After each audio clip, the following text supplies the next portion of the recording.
It was the end of the millennium, a time when the world was buzzing with excitement, uncertainty, and a hint of fear.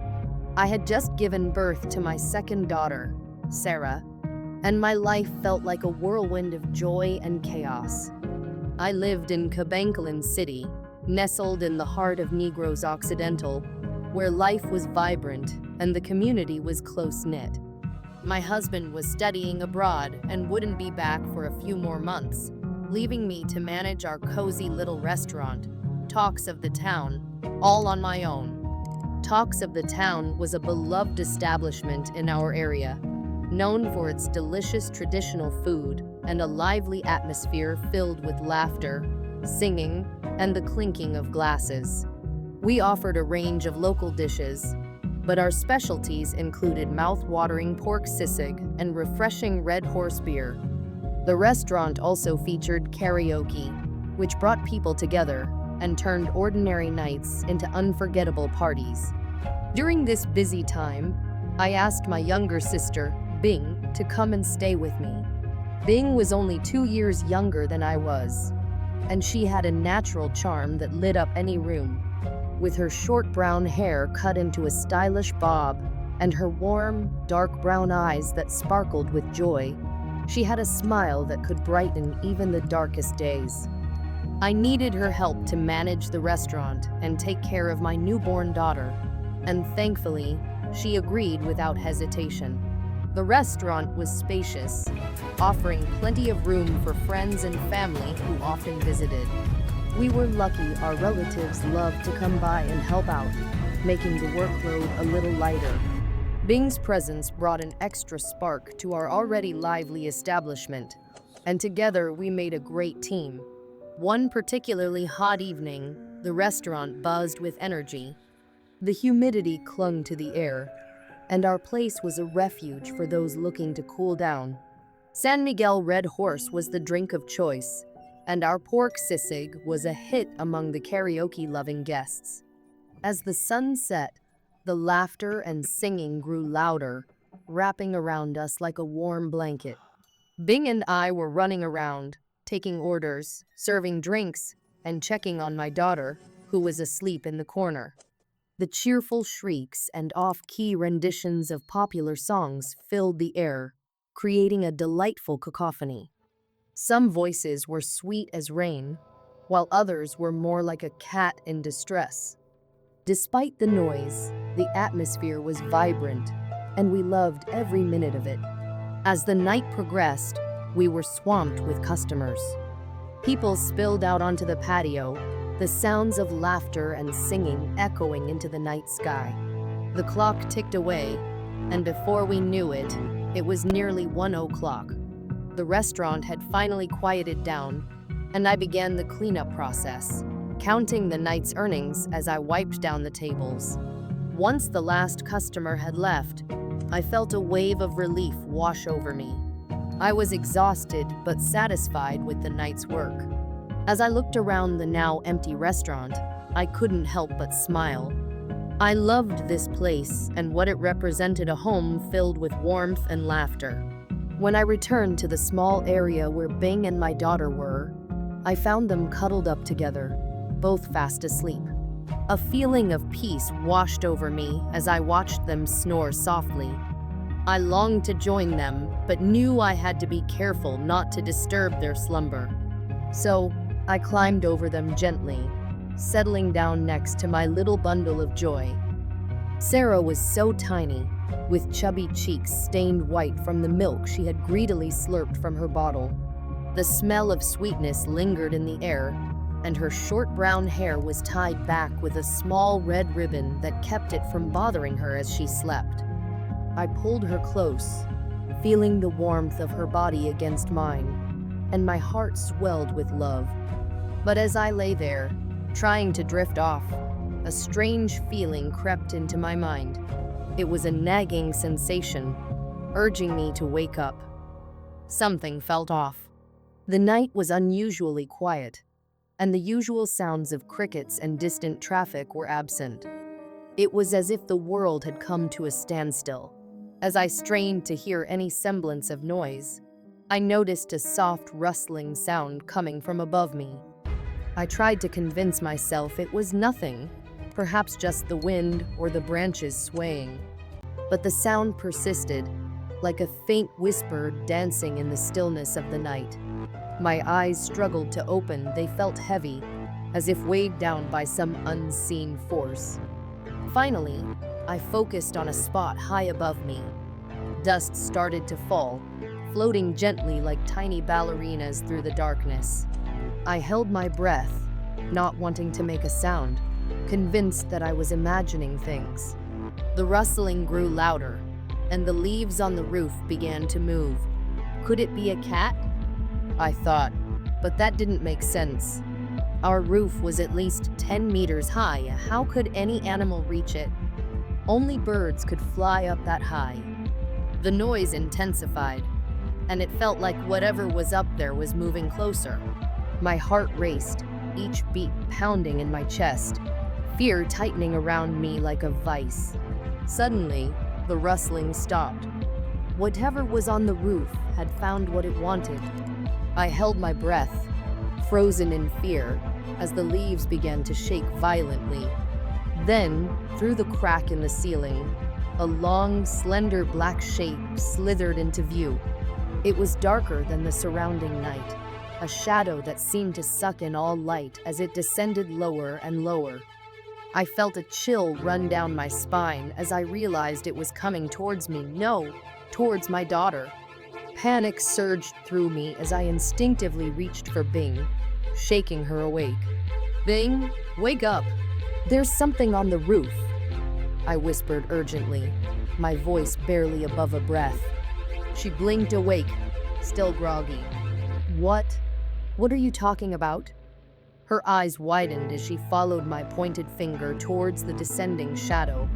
For the first time since we were kids, I saw fear in her eyes. "There's an Aswang on the roof, and it's after Sarah," I whispered fiercely, my heart racing. "We need to get her to safety." Bing immediately grabbed my daughter, pulling her close. "What should I do?" she asked, panic creeping into her voice. "Just hold her tight. Make sure this thing doesn't touch her," I instructed, rolling off the bed and sneaking towards the spare room. I was searching for a gift. My husband had given me a stinger tail. He knew I was scared of Aswangs, those mythical creatures known for stealing children. He bought it for our protection, and now I was desperate to find it. As I tiptoed across the cold cement floor, I could feel the chills seep through my toes. The dim light illuminated the small room as I reached for the stinger tail, my fingers trembling. With a sense of relief, I felt the familiar weight in my hand. The sturdy exterior brought me comfort. I could now face whatever horror lurked above us. I turned around and headed back toward the bedroom, determination fueling my steps. As I entered the room, I could see the black shape more clearly now. Tiny barbs lined its body, and an awful stench filled the air. It seemed to be oozing something foul, a reminder of the horror that was about to unfold. With all my strength, I swung the stinger tail at the creature. A sickening scream pierced the night as the whip struck true. The black mass shot upward, disappearing through the crack in the roof, as if it had never been there. My heart raced as I dashed toward the back door, throwing it open with all my might. Outside, I was met with a sight that would haunt my dreams forever. An old woman stood just a few feet away, her red eyes blazing with fury and hunger. Her hair, a tangled mess of white and mud, clung to her like a shroud. Her body was unnaturally thin, with long limbs that seemed to stretch like those of a skeletal figure. As she stepped back, I felt a primal fear clawing at my insides. An animalistic growl rumbled deep in her throat, sending shivers down my spine. She crouched low, eyes locked onto me as if I were her prey. I couldn't believe what I was seeing. This couldn't be real. Suddenly, dark hair sprouted from every part of her bare skin. It was as if I were witnessing a horrific transformation right before my eyes. The sounds of snapping bones filled the air, and I felt the color drain from my face as I watched her change. In a matter of moments, the old woman was gone, replaced by a massive dog, a Sigbin, its fur darker than obsidian, and its eyes glowing bright crimson. It radiated a hunger that sent a wave of terror coursing through me. Just behind me, I could hear the screams of my relatives rushing to see what the commotion was. The Sigbin's ears perked up, and it turned toward the noise, muscles tensed and rippling as it prepared to escape. With a powerful leap, it vaulted over the wall surrounding our home, disappearing into the night like a shadow slipping away.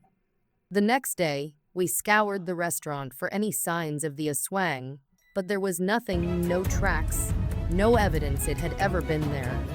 It was as if the creature had vanished into thin air. We searched high and low, inspecting every nook and cranny, but we found nothing but the remnants of the night's chaos. Later that day, one of our regular customers arrived, his face pale with dread. "Have you heard?" he asked, his voice trembling. "A healthy child passed away last night. The family believes an Aswang is responsible." A cold chill gripped my heart as his words sank in. I looked over at Bing, her face ashen with fear, echoing the terror I felt. "We need to get Sarah to Mom and Dad's house. It's not safe here," I warned her. Bing nodded, holding my daughter tightly as if her embrace could shield her from the horrors of the night before. "I'll take her," she said, determination settling in her voice. "I won't let anything happen to her." As night fell once more, I lay in bed, the shadows creeping along the walls like the memories of the terrifying events from the night before. The usual sounds of the world were loud outside, chirping crickets, rustling leaves, but there was something unsettling in the air. I could feel it. I knew that the Aswang was still lurking, waiting for another chance. I couldn't shake the feeling that it would return for my daughter. The very thought paralyzed me with fear. I spent hours staring at the ceiling, unable to sleep, listening to the wind howl outside. The hours dragged on, and each tick of the clock felt like an eternity. Suddenly, I heard a rustle outside my bedroom door. My heart pounded in my chest as I held my breath. Was it the Sigbin? Had it returned? I quickly grabbed the stinger tail from under my bed, my hands trembling as I prepared myself for another confrontation. I crept toward the door, every creak of the floorboards echoing in the silence. My heart raced as I gripped the handle, slowly turning it and pushing the door open with all my strength. Outside, I saw a figure lurking in the darkness. My breath caught in my throat as I peered closer. It was Bing, her face drawn and pale. Relief flooded over me as I realized it was just her. "What are you doing?" I asked, my voice barely above a whisper. "I can't sleep either," she confessed, glancing around nervously. "I keep thinking about last night. What if it comes back?" "I know," I said, stepping closer to her. "I can't shake the feeling that it's still out there, watching us." As we stood there, we heard a low growl echoing from somewhere in the distance. Our eyes widened in fear, and we exchanged worried glances. The sound was unmistakable, a warning, a promise of danger. We quickly closed the door, locking it tight. The tension in the air was palpable as we huddled together, each of us clutching the stinger tail, ready for whatever came next. Hours passed, and the darkness outside grew thicker, wrapping around our little house like a shroud. We sat in silence, our hearts racing as we listened to the world around us. The growl grew closer, echoing off the walls, sending shivers down our spines. Finally, we heard a loud thud against the wall outside. Our hearts jumped into our throats, and we froze, terrified. What was out there? The creature was back. I could feel it. I grabbed Bing's hand tightly as we both listened intently. The growl reverberated through the air, a chilling reminder of the horror we had faced. Just then, a shadow darted across the window. My heart raced as I realized it was moving toward us. I could feel the fear radiating off of Bing as she clutched my hand tighter. "What do we do?" she whispered, her voice shaking. I took a deep breath, trying to steady myself. We stay quiet. We wait for it to leave. The growling continued, but it seemed to be moving around the house, circling us like a predator. I could hear it sniffing, testing the air, searching for a way in. The tension was unbearable as we waited, hearts pounding, breaths held. Then, just as suddenly as it had begun, the growling stopped. The silence that followed was almost more terrifying than the noise.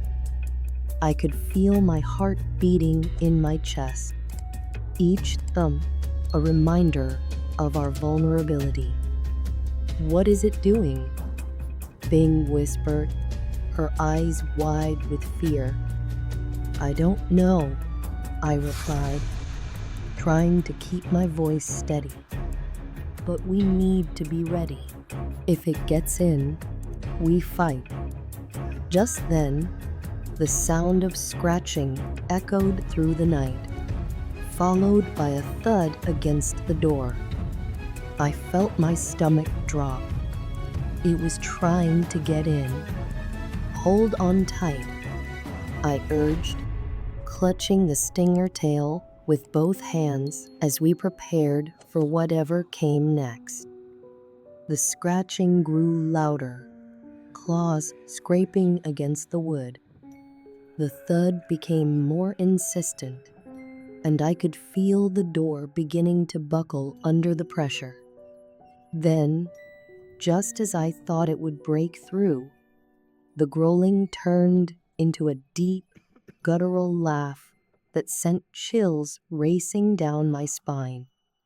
The voice was distorted and otherworldly, like something straight out of a nightmare. "You think you can hide from me?" It taunted, the voice echoing around us. "I will find you, and when I do, you will regret it." Fear gripped me like a vice. I had heard tales of Aswangs, how they could disguise themselves and use psychological torment to drive their victims into madness. I needed to stay strong, to protect my daughter at all costs. Bing squeezed my hand tighter, her eyes wide with fear. "What do we do?" she whispered again, her voice trembling. "We fight," I repeated, my voice steadier than I felt. "We have to protect Sarah." The laughter continued, echoing through the night like a wicked symphony. I could feel its presence surrounding us, suffocating us in the darkness. But I refused to let it win. I had to be brave for my daughter, for my sister, for myself. The scratching and thudding continued, but we stood firm, waiting for our chance.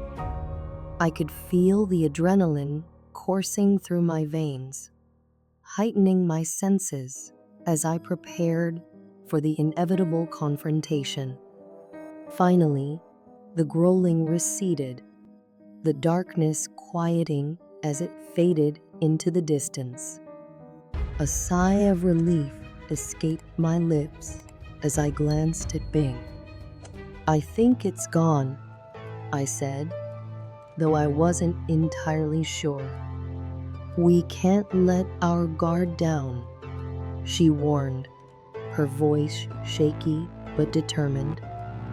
I nodded, knowing she was right. We stayed alert, listening for any sign that it might return.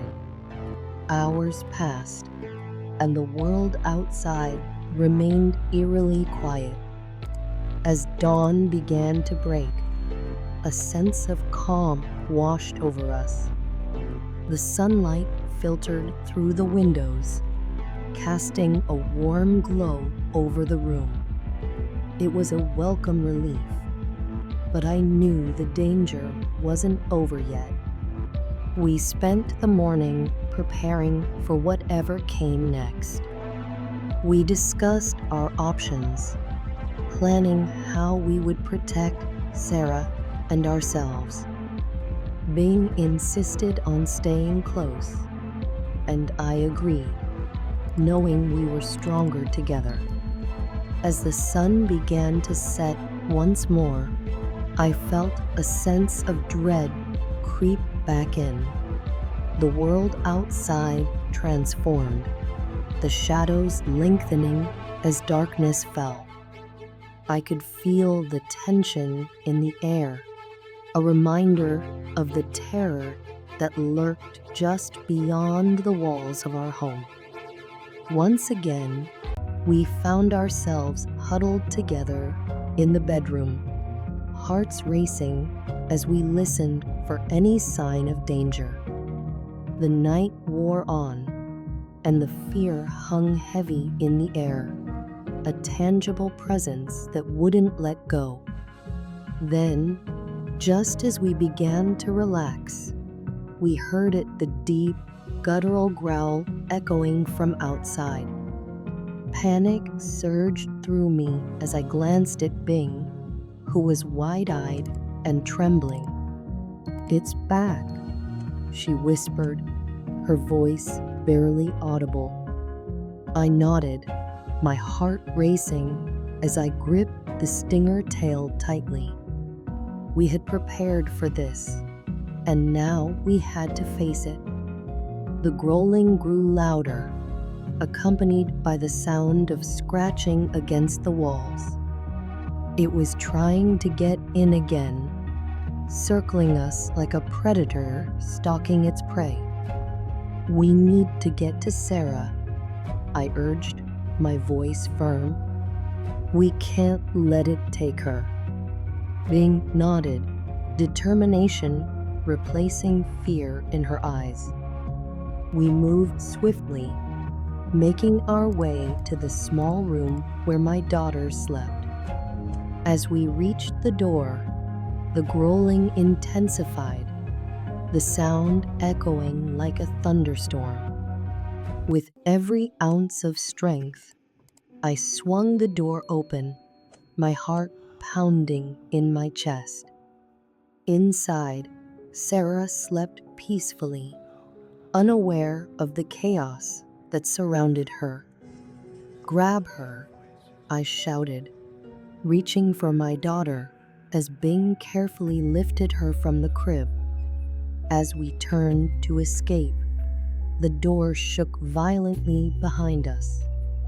The growling had grown louder, and I knew it was coming for us. "Run," I shouted, urgency flooding my voice. We dashed towards the back door, adrenaline propelling us forward. As we reached the door, I flung it open and stepped outside into the night. The world was a whirlwind of shadows and fear, but I refused to let it consume us. We sprinted towards the front of the restaurant, the growling echoing behind us like a chilling soundtrack to our escape. I could feel the heat of its breath on my neck as I pushed myself harder, fueled by the primal instinct to protect my family. Bing held onto Sarah tightly, her determination unyielding as we raced toward safety. We could hear the growling,